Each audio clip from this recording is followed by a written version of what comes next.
부동산의 가치 또는 매물 가격의 상승 하락을 보장하지 않습니다. 이 시각 부동산 헤드라인입니다. 정부가 전월세 상한제 추진을 위해 인센티브를 강화한 임대주택 사업자 등록제를 실시할 방침입니다. 하지만 집주인의 유인책이 마땅치 않은 데다 정부가 자발적 등록을 검토하면서 전월세 상한제 도입 일정이 늦춰질 것으로 보입니다. 전국의 성인 3명 중 2명은 지금이 집을 사기에 좋지 않은 시기라고 생각하는 것으로 나타났습니다.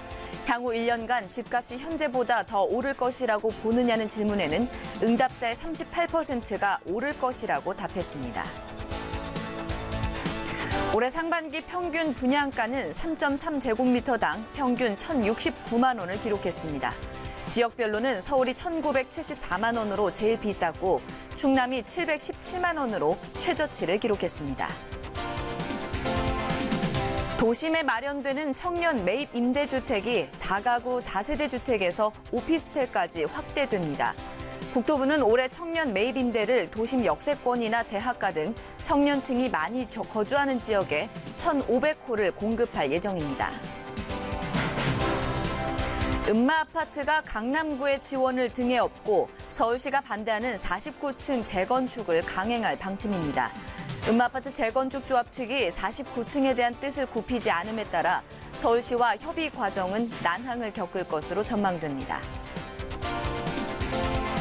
한국토지주택공사는 올해부터 짓는 아파트에 LED 조명을 적용하기로 했다고 밝혔습니다. 공사 관계자는 새 정부 에너지 정책에 따른 이번 대응이 민간까지 확대돼 LED 조명 보급 확대에 기여할 것으로 전망했습니다. 네, 여러분 안녕하십니까? 부동산 골든타임 오늘 함께할 이슬입니다.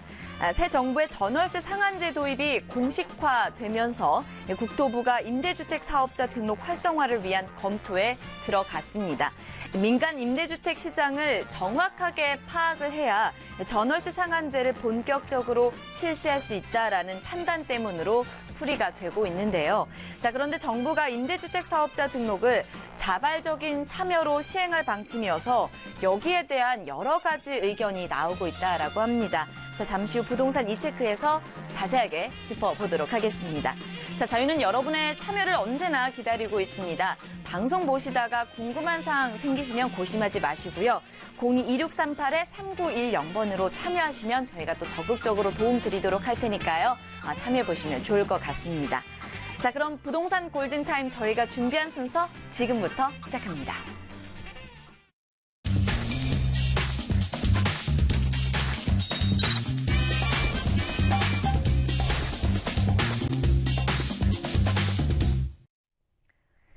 네, 부동산 골든타임 생방송으로 함께하고 계십니다. 매주 목요일 이 시간에는 또 부동산 여러 가지 이슈와 더불어서 시청자 여러분들의 고민들을 시원하게 해결해드리는 시간이 마련이 되어 있는데요. 자, 이 시간에 여러분의 고민을 책임져 주실 분을 저희가 모셨습니다. 국토개발연구소의 이윤환 대표님 나오셨습니다. 안녕하십니까? 반갑습니다. 네, 반갑습니다.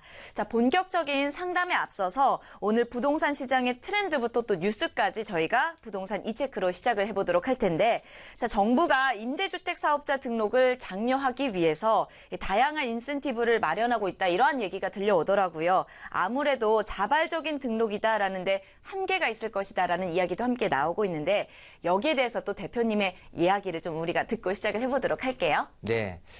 자, 지금 정부가 이렇게 자발적 임대주택 등록 활성화 검토에 이제 착수를 했다 하는데, 사실 뭐 근본적으로 임대주택 등록을 좀 활성화하려는 그 이유가 뭘까를 생각을 해보면요, 지금 계속해서 이렇게 전세, 월세 금액이 떨어지진 않고 이렇게 올라가는 추세, 그게 또 이제 매매 금액을 올리는 그런 분위기, 어떤 그런 거에 의해서 이런 전세금, 월세금을 조금 이렇게 마구 올라가는 부분을 좀 제어하려는, 조금 이렇게 서민들을 위한 그런 부분들이 조금 정착이 됐으면 좋겠다라는 바람이 클 겁니다. 특히 이제 새 정부에 들어서는 어떤 식으로든 지금 좀 모순된 이런 분위기를 조금 이렇게 새로이 잡으려는 그런 움직임이 클 텐데요.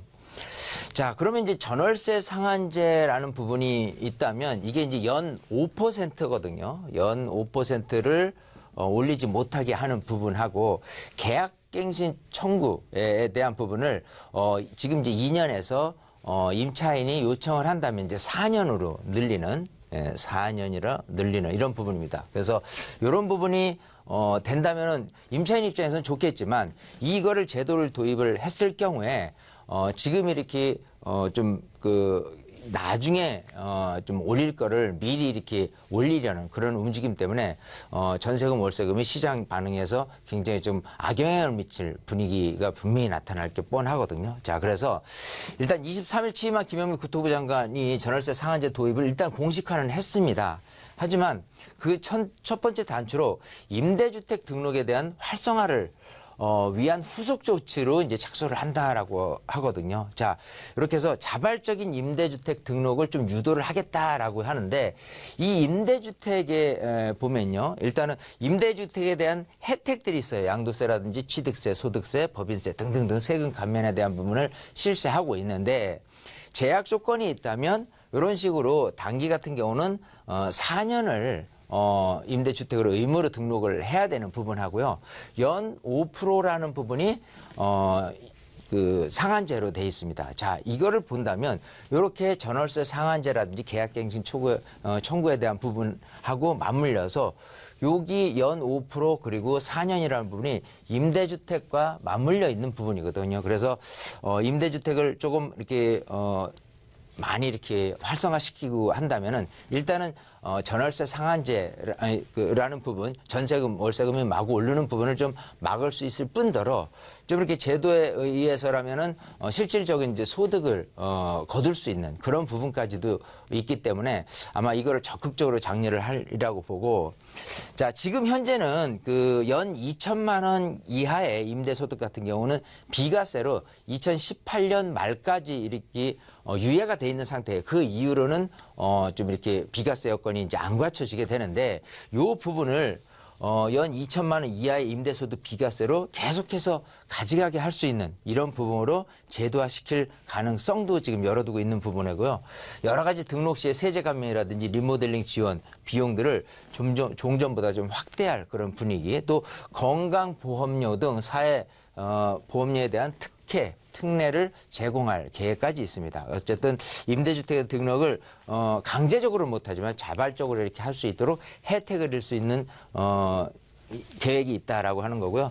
어쨌든 향후 전망을 보면 국토부, 기획재정부, 행정자치부 등 관계부처 협의에 의해서 확정이 되는데 협의는 7월 초에 할 거고요. 초중순에 하고 본격화해서 개정안은 아마 7월 말쯤 발표가 되지 않을까 생각을 하니까 정부에서 지금 어떤 안이 내놓든 우리가 이제 임대주택에 대한 부분은 꼼꼼히 좀 살펴볼 필요가 있다. 이렇게 말씀드리고 싶습니다. 네, 이렇게 해서 이윤환 대표님께서 부동산 시장에서 요즘 이슈가 되고 있는 부분에 대해서 자세하게 좀 풀어주셨습니다.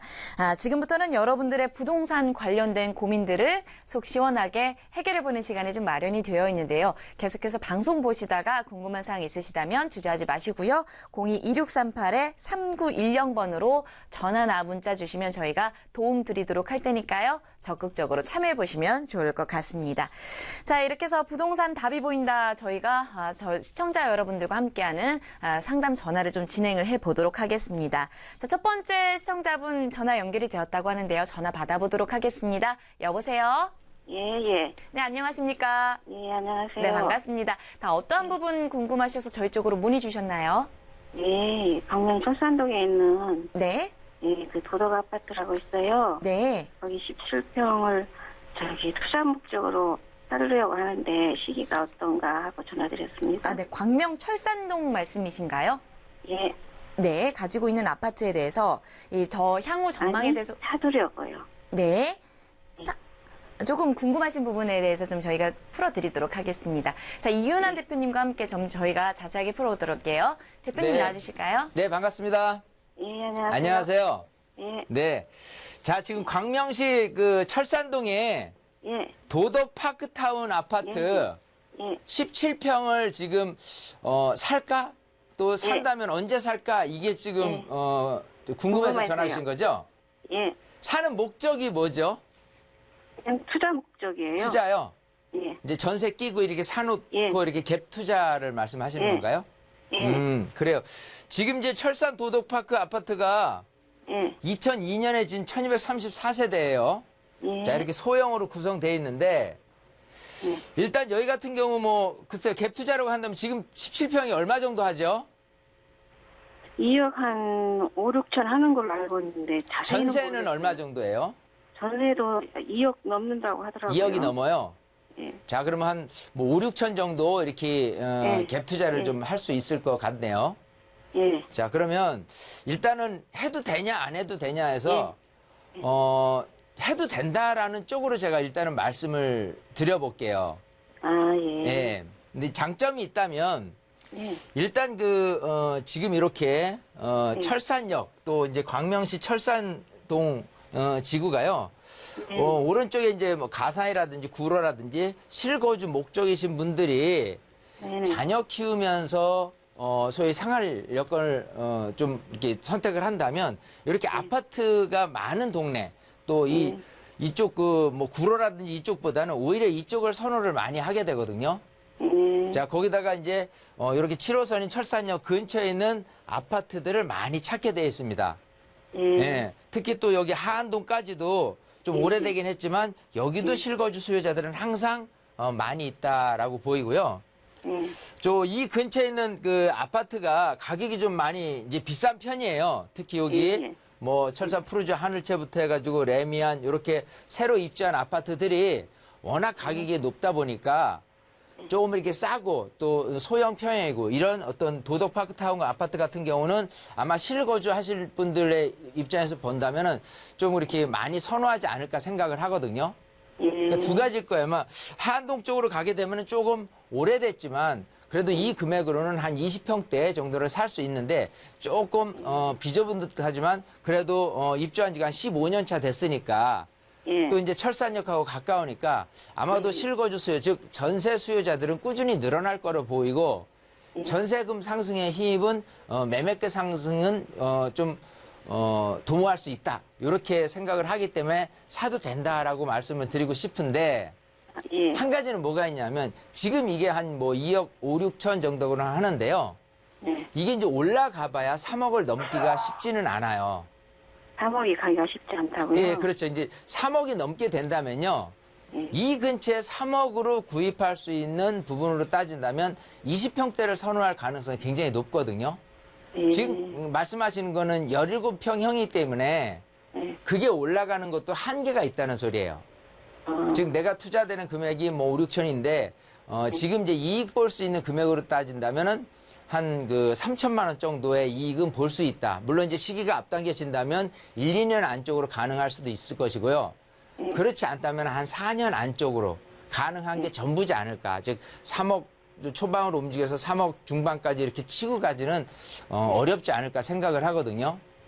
자, 그 이유는 왜냐하면 이쪽 이제 그 광명시라는 지역 근처에 새로 이렇게 입주돼 있는 새 아파트 금액으로 따진다면은 20평대, 30평대 금액을 그 금액으로 이렇게 구입을 할 수 있는 또는 다른 경쟁자들이 있다는 소리예요. 그래서 이것만을 갖고 계속해서 금액이 올라가기는 좀 어렵지 않겠느냐 생각을 하니까 뭐 다른 대안이 없다라고 한다면은 갭 투자하는 데 있어서는 나쁘지는 않다. 하지만 좀 더 생각을 해본다면 이런 그 광명 말고도 서울 쪽에서도 좀 이런 그런 5, 6천 가지고도 갭 투자할 수 있는 게 있을 수도 있잖아요. 좀 더 다양하게 조금 더 알아보시고 그러고 나서 선택을 하면 어떨까 싶거든요. 아마 지금 사시는 쪽이 이쪽이시기 때문에 아마 그러지 않을까 생각을 하는데 항상 부동산이라는 선택은요.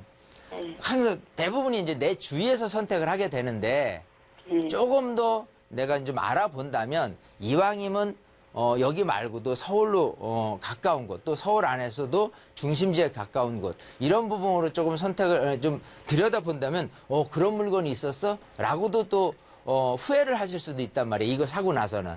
그래서 좋은 위치에 또 이런 비슷한 금액으로 이렇게 할 수 있는 게 있다면 비교를 해보고 그래도 나는 이런 소형 아파트 광명에 있는 게 조금 내가 들여다보기도 좋고 괜찮을 것 같다라고 생각하면 이걸 선택해도 나쁘지는 않다고 말씀드리는 거예요. 아시겠죠? 예, 고맙습니다. 네네네. 네, 일단은 긍정적으로 좀 전망을 이야기해 주셨고요. 수익 부분에 있어서는 가이드라인을 잡아주셨습니다. 뭐 다양한 투자처도 제시하셨으니까요. 참고를 해보시고 또 추후에 이 매수와 관련돼서 궁금한 사항 있으시면 저희 쪽으로 연락 주시면 좋을 것 같아요. 네, 오늘 참여해 주셔서 고맙습니다. 네, 계속해서 저희가 02-2638-3910번으로 시청자 여러분들에게 열려 있습니다. 방송 중에 궁금한 사항 있으시다면 고심하지 마시고요. 저희 쪽으로 전화, 문자 주시면 좋을 것 같습니다. 자, 계속해서 다음 시청자분과 함께 만나보도록 하겠습니다. 여보세요? 네, 여보세요. 네, 반갑습니다. 안녕하세요. 예, 안녕하세요. 네, 어떤 부분 궁금한 점 가지고 계신가요? 아, 네, 제기동에 네.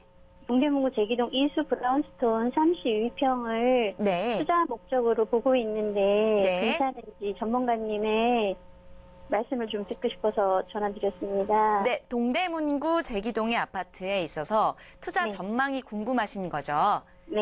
네, 알겠습니다. 저희가 이윤환 대표님과 함께 자세하게 들어보도록 하겠습니다. 대표님 인사 나눠주실까요? 네, 반갑습니다. 네, 반갑습니다. 안녕하세요. 네. 네. 자, 지금 이제 아파트를 이제 갭 투자하시는 분이 우리 첫 번째 시청자분 또 두 번째 시청자분까지 이렇게 물어보시잖아요. 네. 여기도 마찬가지 내가 거주가 아니라 전세를 끼고 갭 투자하면 어떨까를 생각을 하신 건가요? 네네. 네, 좋아요. 자, 지금 보신 게 동대문구 제기동에 네. 이수 브라운스톤이죠? 네, 32평이요. 예, 32평을 지금 사두면 어떨까? 지금 시세가 얼마 정도 하죠? 4억 8천에서 한 4억 9천 정도요. 4억 8천에서 9천. 전세금은 얼마예요? 전세가 한 4억 2천인데 나오는 매물이 없더라고요. 전세가 귀하죠? 네. 자, 일단은 답변부터 드리면 일단 해도 괜찮아요. 네. 네, 괜찮아요. 잘 생각을 하셨고요. 네.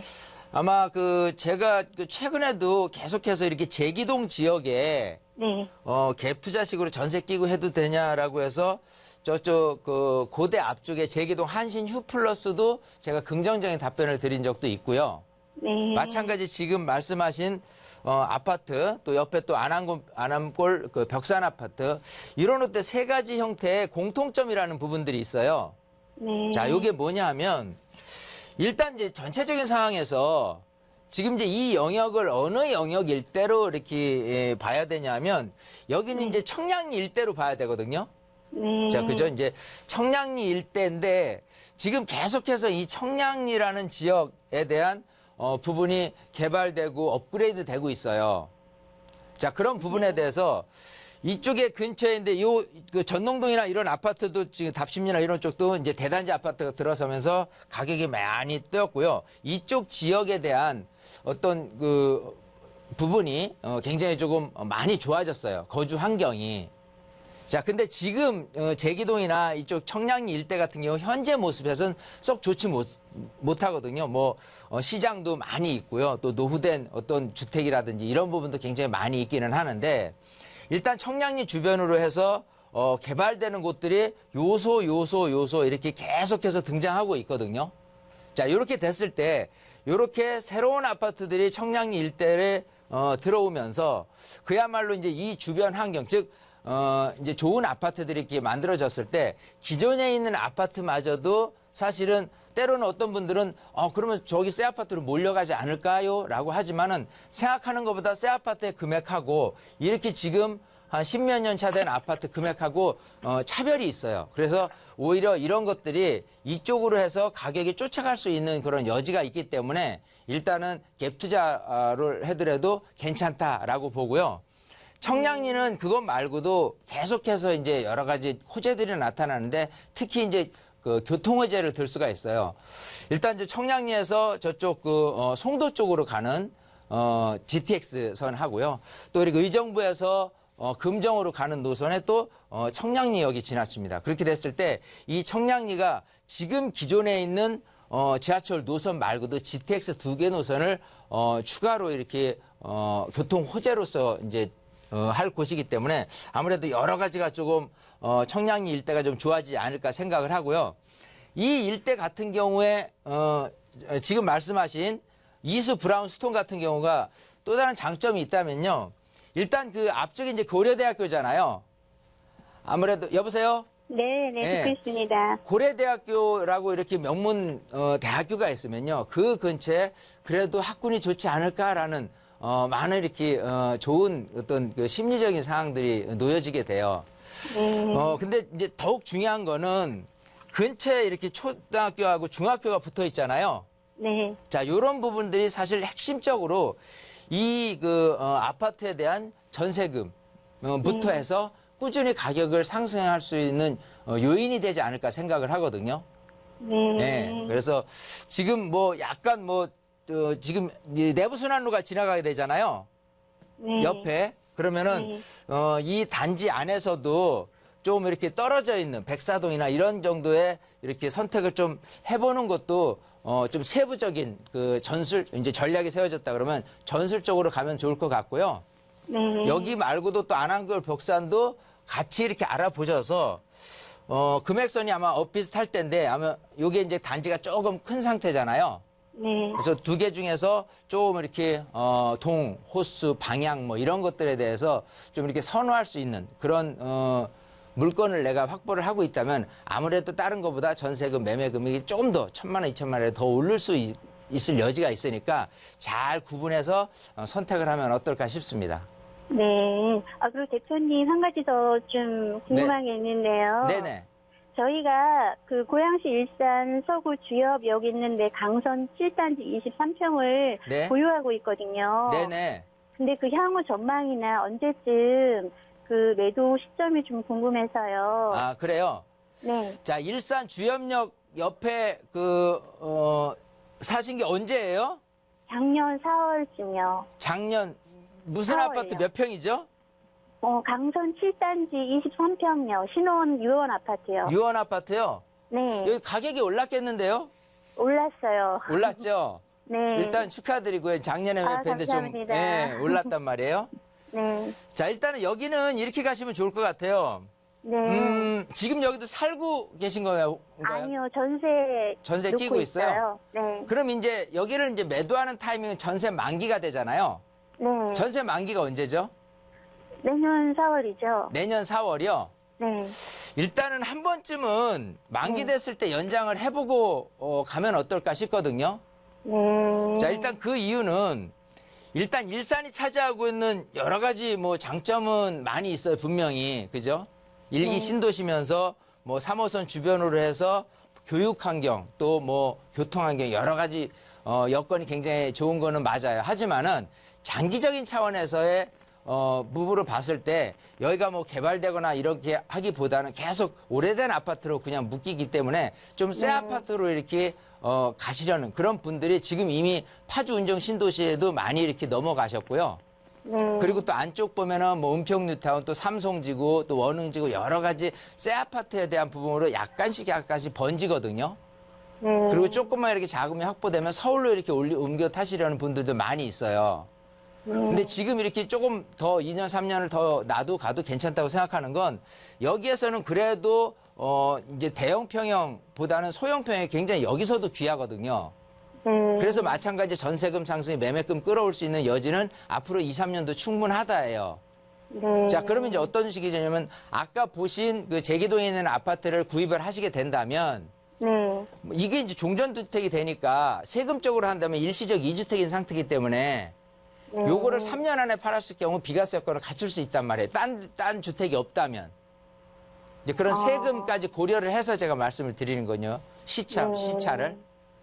그래서 만약에 제기동에 그걸 구입을 하시게 되는 순간부터 3년 안쪽으로 이걸 파시게 되니까 한 번 정도만 더 임대를 전세금을 더 올려받든 뭐 하셔가지고 가시고 나서 그 이후로 파시게 되는 뭐 한 그렇게 되면은 2020년이 되겠죠. 네. 예, 그 정도의 이렇게 매도를 계획을 해보시면 어떨까 싶거든요. 아, 네. 왜냐면 그 이후로 돼서 계속해서 금액이 올라가긴 좀 어려움이 있습니다. 네. 20평대가 또 30평대, 30평대가 40평대를 가격을 계속 밀어 올리는 구조는 아니거든요. 그래서 어느 정도 금액 경선이 딱 올라서 있으면 그대로 이렇게 많이 가려는 그런 움직임이 분명히 있을 거예요. 그래서 그 정도, 한 3년 정도만 들고 있다가 매도하는 그런 계획을 세우는 게 좋지 않을까 생각을 합니다. 네. 그렇게 정리를 할게요. 네, 감사합니다. 예. 네, 시청자님 고민이 좀 많으셨던 것 같아요. 좀 해결이 되셨나요? 아, 네, 많은 도움이 됐습니다. 네. 추후에도 또 궁금한 점 있으시면 저희 쪽으로 참여해 주시면 좋을 것 같습니다. 오늘 참여해 주셔서 고맙습니다. 네, 감사합니다. 네. 자, 계속해서 저희가 여러분들의 전화와 문자를 좀 받고 있는 상황입니다. 부동산 관련해서 고민이나 상담하고 싶으신 분들 주저하지 마시고요. 02-2638-3910번으로 전화나 문자 주시면 저희가 도움 드리도록 할 테니까요. 참여해 보시면 좋을 것 같습니다. 자, 전화보다는 또 만나서 또 자세하게 직접 상담 받고 싶은 분들도 있을 것 같습니다. 이런 분들을 위해서 대표님께서 또 특별한 시간을 마련하셨다고 하는데 좀 들어보도록 할게요. 언제 만나볼 수 있을까요? 자, 이렇게 세미나를 저희가 이제 진행을 하면서, 요즘 느끼는 건데, 점점 더 이렇게 그 시장이 어려울 때도 그렇고 약간 지금 좋다고 느낄 때도 그런지 관심이 더욱더 많아지시는 것 같아요. 예, 그래서 세미나에 좋은 주제로 여러분들한테 이렇게 잘 이제 설명을 드리는데 세 가지 테마로 진행을 하게 됩니다. 첫 번째는 부동산 시장의 흐름 읽기를 주제로 삼아요. 시장 흐름 읽기라는 게 굉장히 중요한 게 시장이 좋아질 것이다라고 예측하는데 내가 매도를 타이밍 언제 잡을 거라고 한다면은 사실 좀 늦추는 게 좋잖아요. 아니면 좀 시장이 좀 안 좋아질 거다라고 한다면 뭐 매도를 한다 그러면 서두르는 게 좋을 것이고. 자, 어쨌든 이런 시장 흐름, 타이밍 읽기에 따라서 내가 이제 그 사고 파는 데 있어서 좀 시점을 잡는 게 굉장히 좀 중요하지 않을까 생각을 하고요. 그다음 두 번째는 주택임대 사업자 그리고 또 건강보험료에 대해서 조금 애매모호하게 생각하시는 분들이 너무 많더라고요. 그래서 주택임대 사업자 같은 경우는 지금 정부에서 안을 내놓고 있는 전월세 상한제라든지 계약갱신 청구권 이런 부분들하고 맞물려서 제도 도입에 대한 제도라는 부분을 조금 활성화시키려는 움직임이 있습니다. 그거에 대해서 명확하게 여러분들이 알고 나한테 좀 이익이 된다면 주택임대 사업자를 등록을 하는 것도 나쁘지는 않거든요. 그래서 알고 가셔야 될 것 같아서 그 부분하고 또 건강보험료도 또 특히 이제 피부양자로 등록돼 계신 분들이 혹시 나한테 부동산 내 명의로 했을 경우에 내가 피부양자에서 떨어지진 않을까? 그런 조건은 뭐지? 이런 부분들에 대해서 조금 약간 잘 모르시는 분들이 너무 많아서 부동산 취득하는 것도 겁을 내시는 그런 분들도 너무 많이 봤어요. 그래서 이렇게 주택임대 사업자하고 건강보험료에 대해서 완벽하게 해부를 해드리는 시간을 갖게 됩니다. 그리고 이제 세 번째는 부동산 종목별로 투자하는 방법이 다 틀려요. 예를 들어 아파트면 아파트, 재개발, 재건축, 또 다가구라든지 뭐 빌라라든지 또 일반 수익형 부동산 이런 부분의 형태를 어떤 방식으로 내가 투자를 하는 게 좋냐. 또 예를 들어 아파트라면 어떤 종류의 아파트가 좀 더 가격이 더 많이 오를 수 있을지 이런 부분에 대해서 연구를 하다 보면은 아무래도 내가 종목별로 투자하는 데 있어서 조금 더 이렇게 분석을 좀 하고 나서 하는 게 요즘 같은 경우는 돌다리도 두들겨 가면서 이렇게 걸어야 되는 그런 조심스러운 시기이기 때문에 좀 더 그런 부분에 대해서 명확하게 알고 가면은 아마 도움이 많이 되시라고 생각합니다. 그래서 이 세 가지 주제를 갖고 여러분들이 세미나를 오시게 된다면 아마 좀 날씨는 덥지만 에어컨 시원하게 하고 또 여러분 머리도 좀 시원하게 명쾌해질 수 있는 그런 시간이 아닐까 생각이 됩니다. 네, 7월 1일과 7월 5일 수요일과 토요일에 오후 1시에 준비가 되어 있습니다. 참여하셔서 또 부동산 시장과 관련된 날짜비기 정보들 많이 챙겨가셨으면 좋겠습니다. 자, 생방송으로 부동산 골든타임 함께 하고 계십니다. 매주 목요일에는 여러분들의 부동산 고민 계속해서 해결해드리는 시간이 마련이 되어 있는데요. 부동산 관련해서 고민이 있으시거나 상담을 좀 원하신다 싶으시면 02-2638-3910번으로 전화나 문자 주시면 저희가 도움 드리도록 할 테니까요. 고심하지 마시고 참여해보시면 좋을 것 같습니다. 저희는 잠시 후에 또 다른 고민들 가지고 찾아뵙도록 하겠습니다. 잠시 후에 찾아뵙도록 할게요.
네, 매주 목요일 이 시간 여러분의 부동산과 관련된 고민들 속 시원하게 해결해드리고 있습니다. 이윤한 대표님과 계속해서 함께하고 있는데요. 자, 정부가 다양한 방법으로 대학생 등 청년층에 특화된 청년 매입 임대주택을 선보일 예정이라고 합니다. 기존의 다가구나 다세대급보다 수준이 높은 오피스텔급도 가능해질 것으로 전망을 하고 있다고 하는데요. 대표님의 설명을 좀 자세하게 들어보도록 하겠습니다. 네.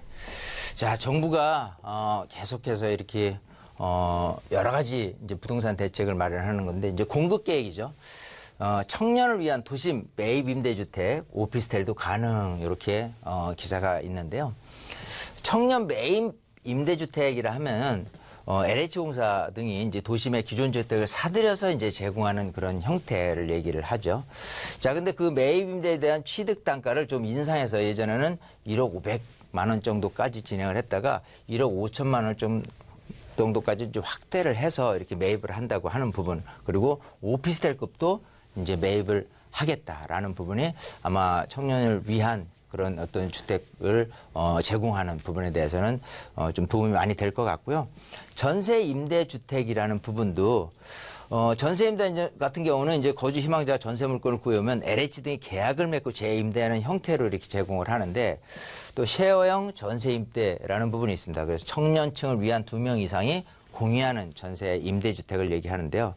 이런 부분 LH 등이 직접 물량 확보 후에 입주자를 모집하는 부분까지도 이렇게 전세 임대주택에 대한 부분을 이제 확대하려는 그런 움직임이 있습니다. 자, 어쨌든 국토부에서 향후 계획으로 따진다면 올해 청년 매입 임대주택을 이렇게 1,500호 그리고 전세를 1,200호까지 이제 공급을 계획을 하는 부분이고요. 그리고 2022년까지 매입 임대를 20만 호, 또 시혜형 전대입자를 5만 호, 또 기숙사형을 5만 호 이런 정도의 이제 공급 목표를 좀 삼고 진행을 하니까요.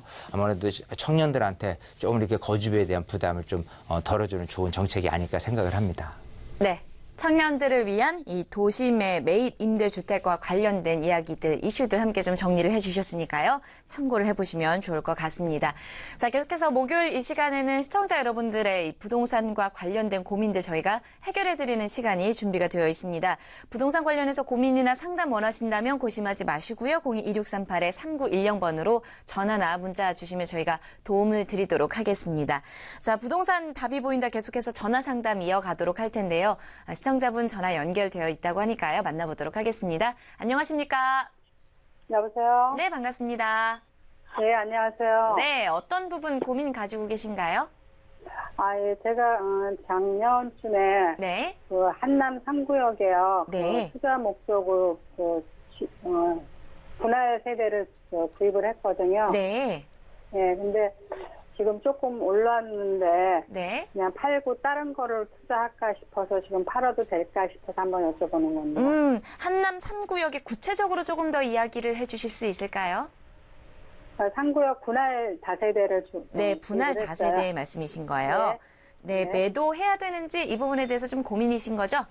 네. 네, 알겠습니다. 저희가 이윤한 대표님과 조금 더 자세하게 상담 나눠보도록 할게요. 대표님, 안녕하세요. 네, 반갑습니다. 네, 안녕하세요. 안녕하세요. 네. 네. 네. 자, 한남뉴타운 몇 구역이죠? 지금 사신 게? 3구역인데요. 3구역이요. 네. 3구역 이제 분할 다세대잖아요. 예. 대지가 몇 평이죠? 한 6평 정도 되는 거예요. 6평 정도요. 예. 그걸 얼마에 작년에 구입을 하셨다고 했나요? 예. 예, 그리고 지금 이제 작년 금액하고 지금은 얼마 정도인지. 작년에 한 4억 중반 정도 구입했고요. 네네. 지금은 뭐 한 6억 정도 얘기를 하더라고요. 그래요. 1억 5천이나 이렇게 가격이 올라서 축하드려요. 예. 자, 일단은 혹시 그 정확하게 그 주소를 알 수는 있나요? 3-538인가요? 3- 보강동이죠? 예. 3-538. 자, 이게 주소가 3-258인데요. 3-258이에요? 예. 3-258. 자, 다시 한번 볼게요. 자, 일단은 예. 제가 왜 번지까지 좀 확인하려고 하면은 지금 가지고 계신 물건이 3구역이잖아요. 예. 자, 일단은 그 분할 다세대라는 단점이 있죠. 원빌라라는 부분이 있고 분할된 게 있어요. 예. 이제 분할 다세대 같은 경우는 아무래도 이제 원래 이제 내가 분양받을 수 있는 권리라고 따진다면 임대주택 또는 최소 평형을 받을 수 있는 게 분할 다세대이기 때문에 예. 그냥 일반 원빌라보다는 아무래도 단점이 있잖아요. 예. 거기다가 지금 갖고 계신 이 구역이 이게 이제 내가 이제 어느 위치에 있느냐예요. 때로는 뭐 이렇게 상업 지역에 있을 수도 있고 뭐 주거 지역 중에서도 2종 또 1종 이런 그 곳에 위치할 수가 있잖아요. 네. 지금 이렇게 번지를 보면 1종 주거 지역 안에 있거든요. 예. 그 예. 교회 있는 데 있는 예, 거. 그 위에 쪽에 있단 말이에요. 예. 그러면 아무래도 나중에 평가를 받을 때 이렇게 2종이나 3종이나 이런 종이 좀 높은 그런 그 곳보다도 평가를 좀 덜 받게 될 수밖에 없어요. 아, 왜냐하면 예. 일종 주거 지역 안에서는 지금 법 제도상으로는 용적률 150%밖에 이제 못 얻거든요. 서울시에서는. 예. 자, 그런 걸 생각한다면 아무래도 지금 분할 다세대라는 단점하고 또 이렇게 일종 주거 지역이라는 단점 때문에 평가가 조금 덜 하지 않을까 생각을 해요. 예. 지금 더군다나 이제 대지 지분이 한 6평이라고 말씀을 하셨잖아요. 예. 통상 이렇게 보면 돼요. 대지 지분 6평이라고 했을 경우에 이제 어쨌든 이제 빌라 같은 경우는요. 통상 이제 공시지가 곱하기 이제 한 1.8배를 하는데 대체적으로 이쪽에 나타나는 이제 공시지가 같은 경우가 통상적으로 한 1,500만 원 정도고요. 그걸 2배로 곱한다라고 한다면 대략 한 평당 한 3천만 원 정도를 평으로 곱하면 되지 않을까 생각을 해요. 예. 그죠? 그러면 이 땅에서 차지하고 있는 평가액 자체가 대략적으로는 한 2억 정도 나오지 않을까 생각을 하고 거기에 이제 건축물에 대한 평가가 몇 천만 원 정도 나올 거예요. 한 2, 3천 정도. 예. 자, 그러면 지금 그 말씀하신 6억이라는 금액 자체는 나중에 관리 처분 받았을 때 평가받을 금액이 대략 한 2억 뭐 3천이라고 했을 경우라고 가정을 해본다면은 지금 붙어 있는 프리미엄이 거의 뭐 3억 7천에서 4억까지 붙어 있는 정도 금액이거든요. 현재 네. 모습에서. 그러면 나중에 이제 조합원이 일반 분양분보다 얼마나 금액 차이가 벌어질 것이냐가 관건이긴 한데 만약에 일반 분양 물건에 대비해서 조합 분양 물건이 만약 높다라고 한다면 생각하는 것보다 과하게 추가 분담금을 물으셔야 된단 말이에요. 예. 그럴 거라면 생각하는 것보다 실속이 많이 없을 수도 있어요. 그래서 예. 제 생각 같아서는 이거를 좀 매도하는 게 어떨까 싶거든요. 물론 장기적인 차원에서 봤을 때 그래도 한남 뉴타운 자체가 개발이 되면은 정말 혹자들은 뭐 반포를 뛰어넘을 것이다. 강북 쪽에서 바라보는 한강 조망이 되기 때문에 이런 말씀들을 많이 하시긴 하는데 그렇게 되기 전까지는 그래도 강남은 강남이고 한남동은 한남동입니다. 아무리 가격이 오른다 손치더라도 순차적인 시간을 두고 가격이 오르는 거지 처음부터 아파트가 들어섰다고 해가지고 가격이 어마어마하게 올라가긴 쉽지 않을 거예요. 그러면 예. 지금부터 출발해서 금액 형성으로 따졌을 때 과연 관리 처분됐을 때 과연 이 가액 자체가 더 오를 수 있냐라고 한다면은 좀 그게 오히려 더 반대일 수도 있어요. 물론 지금 분위기는 사업시행 인가를 기다리고 있어요. 사업시행 인가도 네. 만약 떨어지게 됐을 경우라면은 더 투자자들이 몰려서 할 수 있을 것 같지만 사업시행 인가 자체가 이제 그 허가를 받는 부분인데 건축 허가를 받는 부분인데 건축 허가라는 게 생각하는 것보다 많이 이렇게 조합원들한테 예상했던 것보다 이익을 많이 못 주는 쪽으로 이게 가게 된다면 지금 바짝 올라서 있는 그런 프리미엄이 오히려 약간 더 식을 수도 있거든요. 예. 자, 그렇게 된다면 또 다른 추가적인 금액 상승이 바람 쪽으로 있다고 생각을 한다고 손치더라도 실속적으로 따진다면 오히려 지금 좀 매도를 하는 게 더 나은 방향이 아닌가 생각을 하거든요. 아, 예. 예, 저는 그래서 어떻게, 예. 일단은 이제 세금적인 부분에서 잘 생각을 하셔서 일단 주택이니까 1년이 넘었을 경우에 이제 일반세율로 적용을 받잖아요. 예. 또 이제 만약에 이 주택 하나다라고 해서 비과세 여건을 갖게 되면은 2년을 또 보유를 하셔야 되고. 예. 자, 그래서 세금적인 부분을 잘 고려를 하셔서 1년이 일단 넘은 상태로 파실 건지 아니면 2년을 채워서 2년 넘어서 파실 건지에 대한 부분만 잘 한번 생각을 해보시고 매도 타이밍을 잡으시면 어떨까 싶거든요. 예, 감사합니다. 네. 그 답변이 됐어요? 우리 예. 시청자분이 예. 생각 같아서는 그냥 놔두세요라고 제가 답변을 할 것 같다고 생각을 했는데 제가 반대로 얘기하셔서 좀 당황하신 거 아니에요? 저는 그렇게 오래 갈 그런 여력이 안 돼서, 아, 예.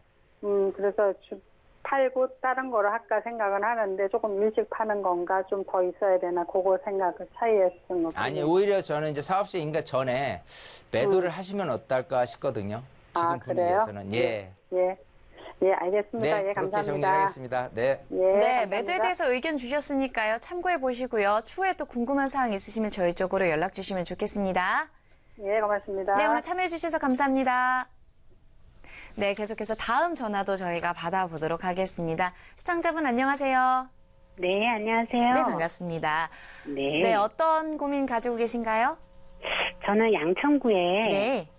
신정 뉴타운 그 두산 일부를 갖고 있어요. 근데 네. 제가 이걸 보유한 지가 굉장히 오래됐어요. 네. 어르신들을 모시고 살다 보니까 이사를 못 가가지고 네. 이제 조그만 연립에서 재건축이 된 거예요. 네. 그래서 이걸 가지고 있는데 이걸 계속 가지고 있어야 될지 팔아야 될지 네. 고민이 되는 거예요. 그래서 네. 한번 전화해드렸습니다. 네, 양천구 신정 뉴타운 가지고 계신데 매도를 해도 되는지 아니면 계속 끌고 가야 될지 고민이신 거죠? 예, 예, 네, 저희가 예. 대표님과 함께 조금 더 자세하게 풀어보도록 하겠습니다. 대표님 네. 인사 나눠보실까요? 네, 반갑습니다. 안녕하세요. 네, 안녕하세요. 반갑습니다. 네. 자, 지금 이 행정구역은 아마 신월동일 거예요. 그죠? 예. 그리고 이제 신월동. 신정 뉴타운 안에 있는 두산 이브 아파트 말씀하신 거죠? 여보세요? 네네. 네, 맞죠? 신정 뉴타운 안에 있는 그거 두산 이브? 신정 뉴타운에 들어가나요? 저는 그런 걸 잘 몰라가지고. 아, 그러시구나. 일단은 지금 옆에 예. 신정 롯데캐슬 있지 않아요? 예. 그리고 옆에 지금 신정 1-1구역 예. 한참 개발하고 있는 거 맞죠? 예. 예, 여기 맞아요. 여기도 네. 신정 뉴타운이라는 곳이 예. 이렇게 지도를 이렇게 보면 이렇게 보이시나요? 이렇게 색깔이 네네, 표시되는데 네. 이렇게 전체적으로 11,000세대가 계획된 뉴타운 지역이에요. 네. 예, 그래서 이제 뉴타운이라는 거는 전체적인 규모를 얘기하는 거고 구역별로 네. 해서 이렇게 이제 개발이 되는 그런 형태고 네. 여기 같은 경우는 지금 2012년도에 입주했잖아요. 네. 357세대고요. 예. 자, 근데 이거를 지금 거주하고 계시다고 했나요? 아니에요. 전세를 놓고. 전세를 놓고 있어요. 예. 지금 가지고 계신 평형하고 금액이 어느 정도 되죠? 31평이에요. 31평인데 얼마예요, 지금? 지금 뭐 부동산에서는 한 5억 2천 정도 예상을 하더라고요. 아, 그래요? 5억 2천. 전세는요? 전세는 3억 5천이에요. 전세는 3억 5천이요? 예. 자, 일단은 저는 여기를 급하게 파실 이유는 없다. 이렇게 결론을 내드리고 설명을 좀 드리고 싶어요. 네. 자, 왜냐하면 원래 이쪽 네. 신월동이나 신정동 이런 거로 본다면 네. 그야말로 이쪽 지역에서 가장 대표되는 주거지는 목동을 들 수가 있죠. 예. 네, 자, 목동이 이렇게 80년대 중후반에 이렇게 지어진 아파트 교육도 좋고 여러 가지 거주 환경이 좋아요. 근데 네. 아무래도 거기에 비해서는 이렇게 요쪽 신정동이라든지 좀 신월동 지역이 아무래도 여기하고의 이제 뭐 아파트의 금액 차이부터 해가지고 거주 환경의 차이가 분명히 지금 현재 모습은 있는 게 맞거든요. 네. 네, 자, 그런데 중요한 건 이렇게 이런 신정 뉴타운이 개발이 된다라고 한다면 이렇게 군데군데 있었던 이런 아파트가 아니라 이렇게 아파트 군락이 모이게 되잖아요. 네. 또 옆에 있는 1-1구역 같은 경우는 3,000세대가 넘는 대단지잖아요. 네. 자, 그렇게 된다면 이 근처에서 생활하시는 분들 입장에서 본다면 이렇게 대단지 있는 뉴타운 지역에 거주하시려는 분들이 점점 늘어날 거예요. 일단 목동은 좀 비싸단 말이에요. 네. 자, 그리고 재건축까지 가미됐기 때문에 거주 겸 투자라는 부분에 대해서 지금 심리적으로 굉장히 조금 목동이 좀 핫한 분위기에서 현실적인 분위기, 즉 내가 실거주를 목적으로 한다면 어디로 갈까라고 한다면 이렇게 요 근처에 있는 아파트에 대한 부분들이 굉장히 좀 선호가 높아지지 않을까 생각을 해요.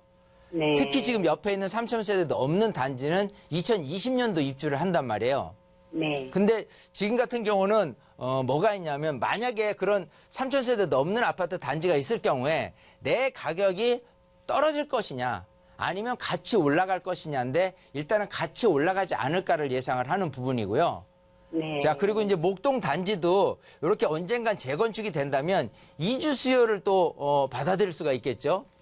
자, 여러 가지 환경이 전체적으로 이런 신정 뉴타운에 대한 금액을 조금 이렇게 올려가고 있어요. 특히나 이쪽 신정동 근처에 뭐 여러 가지 호재거리들이 있거든요. 뭐 저 서부 트럭 터미널이라든지 또 여러 가지 주변 환경에 대한 이 좋아져서 생활 여건이 굉장히 좋아진다는 그런 평가를 많이 받고 있는 곳이 이쪽 그 신정동 쪽이거든요. 네. 네, 그래서 여기는 파시면 후회하실 거예요. 딴 데보다도 전세금이 좀 더 많이 올라가지 않을까 생각을 하거든요. 예. 네, 그래서 여기는 일단은 가져가시는 거로. 예. 분명히 전세가 좀 이렇게 전세 만기 되면은 가격이 생각하는 것보다 좀 많이 올라가게 될 거예요. 네. 네, 그때 돼서 또 이렇게 상황 보시고 또 이렇게 또 연장을 해서 한 2020년까지는 끌고 가시는 게 어떨까 싶거든요. 네. 알겠습니다. 감사합니다. 네. 좋은 정보 주셔서. 네, 매도보다는 조금 더 시간을 가지고 바라보는 관점으로 좀 추천해 주셨으니까요. 참고를 해보시고 네네. 아까 말씀하실 때 네. 들어보니까 추후에 또 다른 투자에 대해서도 고민이 있으신 것 같은데 고민되시는 부분이 있으면 저희 쪽으로 연락 주시면 저희가 도움을 네. 좀 드리도록 할 테니까요. 참여하시면 좋을 것 네. 같습니다. 네, 감사합니다. 네, 오늘 참여해 주셔서 고맙습니다. 네, 계속해서 저희가 다음 전화 함께 좀 받아보도록 하겠습니다. 여보세요? 네, 여보세요? 네, 안녕하세요. 네, 안녕하세요. 네, 반갑습니다. 어떤 고민 가지고 계신가요? 저는 제가 네. 살고 있는 집 말고 네. 또 다른 게 저희 작은 게 그 주택을 제가 하나 갖고 있는데 네. 그 임대 사업자를 내면 어떻게 될지 그 뭐 세금 문제라든가 뭐 이런 거에 대해서 궁금해서 전화를 드렸거든요. 네, 주택 뭐 그래서- 임대 사업자와 관련된 질문이신 거죠? 네. 네네네. 네네네네. 네, 말씀하세요. 네네. 네네. 그래서 이거 저희가 이거를 임대 사업자를 내면 뭐 몇 년 동안을 제가 또 가지고 있어야 되는 건지 또 네. 뭐 세금 그러면 그 이전에 팔면 어떻게 되는지 여러 가지가 궁금하거든요. 그래서 전화상이긴 하지만 간단하게 설명을 네. 듣고 싶어서 전화를 드렸습니다. 주택 임대 사업자 등록과 관련돼서 뭐 여러 가지 네. 비과세 요건과 관련된 네, 사항들이 네, 조금 네, 네. 궁금하시다 이런 말씀이신 네, 거죠? 네, 네. 알겠습니다. 저희가 이윤환 대표님 통해서 자세하게 좀 들어보도록 하겠습니다. 네. 네, 반갑습니다. 네, 안녕하세요. 안녕하세요. 네. 네. 자, 지금 이제 주택임대 사업자가 궁금하신 거죠? 네. 안 그래도 제가 계속해서 이제 세미나 주제로 지금 주택임대 사업자를 하고 있기 때문에 네. 나중에 그 세미나에 좀 오시면 좋고 제가 우리 시청자님이 또 물어보셨으니까 간략하게 주택임대 사업자에 대해서 좀 설명을 좀 드려보도록 할게요. 네. 자, 지금 생각하시는 게 주택임대사업자 등록을 하면 몇 년 동안 갖고 있어야 되고 뭐 들어보니까 뭐 4년이란 분도 있고 5년이란 분도 있고 또 어떤 혜택이 있다 이라는 부분이 있어서 지금 할까 말까를 고민하시는 거잖아요. 네, 네. 일단은 이 주택임대사업자 그죠? 자라는 부분은 네. 네. 기본적으로 민간 임대주택에 관한 특별법에 의해서 진행을 하고요. 네. 여기에 대한 뭐 가액이라든지 면적에 대한 등록 제한은 없습니다. 하지만 내가 어떤 혜택을 받을 수 있느냐가 중요하잖아요. 네. 그래서 취득세하고 또 근데 재산세하고 또 네. 양도세, 네. 또 종부세, 또 종합소득세, 그리고 주택수로 포함을 안 되는 부분까지 연결이 돼 있어요. 네. 혜택이 많죠. 되게 복잡하네요. 네, 자 복잡한데 네. 일단 기본적으로 주택임대 사업자는 이제 4년짜리가 있고요. 그리고 이제 8년짜리가 있어요. 등록을 하는데 의무 기간이. 네. 자, 근데 이제 말씀하신 예를 들어 이제 4년짜리라고 했을 경우에 내가 A라는 주택이 있고 B라는 주택이 있는 경우에 B라는 주택을 주택임대 사업자를 낼 경우에 A라는 주택 같은 경우는요. 그냥 일반적으로 비과세권을 받는데 그냥 보유 2년만 채우면 되는데요. 여기는 네. 거주 2년이라는 요건이 따라 붙습니다. 네, 그래서 주택임대 사업자를 막 함부로 내시면 안 돼요. 알고 내셔야 되는 부분이고 네. 또 이렇게 주택임대 사업자를 내서 이렇게 2년 거주 요건을 채웠다 손 치더라도 요 네. 주택수로 포함이 안 되는 혜택을 주는 거잖아요. 네. 요 혜택을 얻기 위해서는 4년 등록이 아니라 5년을 가져가야 돼요. 그러니까 실제 등록은 내가 4년만 하면 되는데 요런 네. 혜택을 얻기 위해서는 5년이라고 그러니까 헷갈려지는 거예요, 여기서. 그죠? 예. 자, 그래서 주택임대 사업자를 내는 데 있어서 기존 주택을 낼 경우라면은 요게 이제 기존 주택을 내잖아요. 네. 그럼 이제 그런 것도 있어요. 때로는 많은 분들이 둘 다 오래된 주택을 갖고 있을 경우에 네. 세금 절세를 위해서 요거 비과세 받고 나중에 요거 갖고 있다가 폐업하고 나서 또 주택 하나니까 이제 또 비과세를 얻으려는 그런 계획을 세우는 분들이 있으신데 네. 이렇게 기존 주택 같은 경우 주택임대 사업자를 내게 되면 이 앞전에 대한 양도세는 또 물으셔야 돼요. 그러니까 기존 주택임대 사업자를 내는 게 실속이 있느냐 없느냐 따져봤을 때는 그렇게 큰 의미가 없는 때도 많이 있거든요. 네. 네, 그런 부분에 대해서 조금 생각을 하고 이렇게 내셔야 되고 어쨌든 뭐 취득세 요건, 재산세, 양도세, 종부세, 종소세 이런 가액, 면적 조건이 분명히 있거든요. 네. 자, 그래서 요거를 조금 지금 이제 좀 시간이 촉박하니까 또 방송에서 못 드리지만 우리 시청자님은 꼭 세미나에 오세요. 네, 그래서 네. 주택임대 사업자에 대해서 제가 완벽하게 이제 해부를 해드리는 시간이니까요. 네. 요거에 대해서 내가 나한테 이 정도면은 내도 되겠다. 이런 물건 같은 경우는 이런 것까지 세부적으로 또 명의는 누구를 하는 게 좋을지 또 요거 냈을 때 건강보험료에 대한 부분은 또 어떻게 될 건지 이것까지 다 제가 해결을 해드릴 거니까요. 네. 아마 오시면 아마 우리 시청자님 같은 경우는 직접적으로 큰 도움 되실 거라고 믿습니다. 그래서 세미나 때 뵙도록 감사합니다. 할게요. 네, 좀 복잡한 내용인데 정말 중요한 질문 주셨습니다. 저희 쪽에 참여해 주셔서 감사하고요. 또 추후에 더 자세한 내용들은 또 저희가 세미나 7월 1일과 5일에 또 준비가 되어 있으니까요. 궁금하시면 또 참여를 해보시면 좋을 것 같아요. 네, 감사합니다. 네, 오늘 참여해 주셔서 고맙습니다. 네. 저희가 이렇게 궁금한 점을 가지고 계신 시청자들이 참 많은 것 같습니다. 전화 통화로도 저희가 시청자분들을 위해서 상담을 해드리고 있지만 또 직접 만나서 더 많은 정보들을 제공해드릴 기회가 마련이 되어 있습니다. 대표님 언제 만나뵈면 좋을까요? 네, 매주 이제 토요일하고 수요일 날 이렇게 세미나가 되는데요.